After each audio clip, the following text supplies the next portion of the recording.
In this video, I'm going to be showing the user how to use the animation tool in MARACOOS OceansMap. So first, in order to do this, I'm going to set up a scenario in OceansMap. So we can turn on Atlantic wave height in the Atlantic. And if I zoom out, you can see we have a hurricane off the coast of the Carolinas.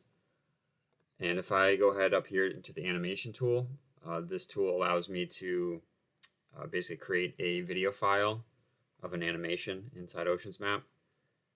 So I can set the file name, I can toggle the legend on or off.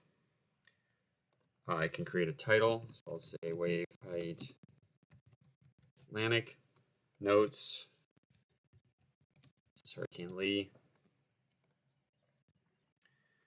I can choose a date range, so by default it's set to 2 days in the past through 2 days in the future, so I'll leave that for this animation.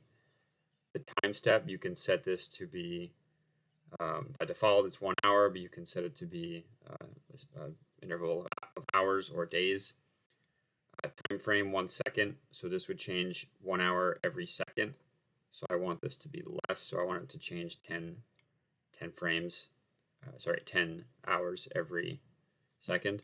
So I can do 1/10 second. And then the resolution I'm going to leave as 1080.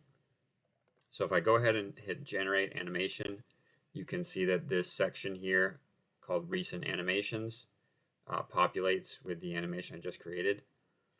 So while this animation is being created, it does it in the background. I can go ahead and open, so I've made the same exact animation previously. So I can go ahead and open this in a new window. And this will open my animation. It shows me the created date, the date it expires if I don't download it, the format, and it gives me the option to download this animation. So if I go ahead and play this animation, you can see how Hurricane Lee is moving north up the coast of the Atlantic.